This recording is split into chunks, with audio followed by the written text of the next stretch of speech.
महाराष्ट्र, गुजरात, उत्तर प्रदेश, राजस्थान या राज्यात ट्रक चालकांनी संप पुकारलाय। पगारवाढीसाठी या ड्रायव्हर्सनी संप नाही पुकारलाय, तर केंद्र सरकारने आणलेल्या एका कायद्याविरोधात हा संप आहे। या संपामुळे शहरात पेट्रोल, डिझेल पोहोचत नाहीये। इतकंच काय तर भाजीपाला आणि फळंही बाजारात पोहोचले नाहीयेत। ट्रक ड्रायव्हर्सनी हा संप का पुकारलाय, काय आहेत त्यांच्या मागण्या, त्यांच्या या संपामुळे किती नुकसान होणार आहे, जाणून घेऊयात। केंद्रीय गृहमंत्री अमित शहा यांनी संसदेत एक विधेयक मांडलं, पण त्यांचे पडसाद देशाच्या रस्त्यावर उमटले। केंद्र सरकारने भारतीय न्याय संहिता कायद्यात दुरुस्ती आणली आहे। सरकारने हिट अँड रन हा कायदा आणखी कडक केलाय।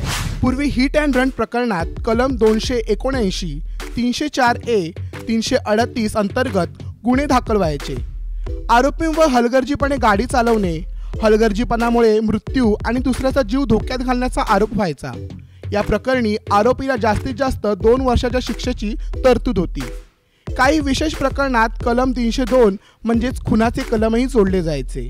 आता केंद्र सरकारने हा कायदा आणखी कडक केलाय। आता हिट अँड रन प्रकरणात 7 लाख रुपयांचा दंड आणि 10 वर्षांच्या कारावासाच्या शिक्षेची तरतूद केली आहे। त्यामुळे ट्रक चालक संतापलेत। संप करणारे चालक म्हणतायत की परदेशी कायद्याच्या धर्तीवर हा नवीन कायदा आणलाय, पण ज्याप्रमाणे परदेशात रस्ते असतात तसे रस्ते भारतात नाही। सरकारने रस्ते चांगले करावेत आणि परिवहन व्यवस्था चांगली करावी, अशी मागणी चालकांनी केली आहे।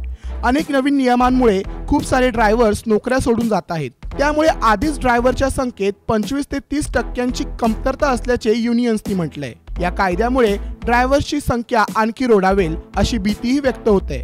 हिट अँड रन मध्ये 7 लाखांच्या दंडाची तरतूद आहे। एखादा ड्रायव्हर एवढी मोठी रक्कम कुठून आणणार, असा सवाल आंदोलक ड्रायव्हर्सनी विचारलाय। संपाचा फटका। एकट्या मुंबई महानगर प्रदेशात 1.5 लाख ट्रक, टेम्पो आणि इतर अवजड वाहनं धावतात। 35% अवजड वाहनांमधून पेट्रोल, डिझेल आणि LPG गॅसची वाहतूक होते, अशी माहिती ऑल इंडिया मोटर ट्रान्सपोर्ट काँग्रेसने दिली आहे। ट्रक चालकांनी 3 दिवसाचा संप पुकारलाय। त्यामुळे एका दिवसाला 125 ते 150 कोटी रुपयांचं नुकसान होऊ शकतं, असं सांगितलं जातंय। या संपामुळे APMC मार्केटवर परिणाम झालाय। APMC मार्केटमध्ये भाजीपाल्याची आवक घटली आहे। सध्या गाड्यांची आवक कमी आहे। कालच्या त्या ड्रायव्हरच्या तो काय क्लेम झालाय, त्या क्लेममुळे ड्रायव्हरची आवक कमी आहे, म्हणजे मालाची आवक कमी आहे। त्याचा फार फरक पडलेला आहे। पुणे, नाशिकवरून मालाची आवक एकदम कमी आहे। 100% पैकी 30% आवक आहे। अनेक शहरात पेट्रोल, डिझेल वेळेत पोहोचले नाहीयेत। त्यामुळे पेट्रोल पंपांवर गाड्यांच्या लांबच लांब रांगा लागल्यात। ट्रक ड्रायव्हरने संप पुकारल्याने महामार्गांवर गाड्यांच्या रांगा लागल्यात। 3 दिवसांच्या संपात पहिल्याच दिवसात नागरिकांची कोंडी झाली आहे। जर हा संप लांबला तर पेट्रोल, डिझेल आणि भाजीपाल्यांच्या किमती गगनाला भिडू शकतात। त्यामुळे सरकार यावर काय तोडगा काढणार हे पाहणं आता महत्त्वाचं ठरणार आहे। ब्युरो रिपोर्ट, साम टीव्ही न्यूज, मुंबई।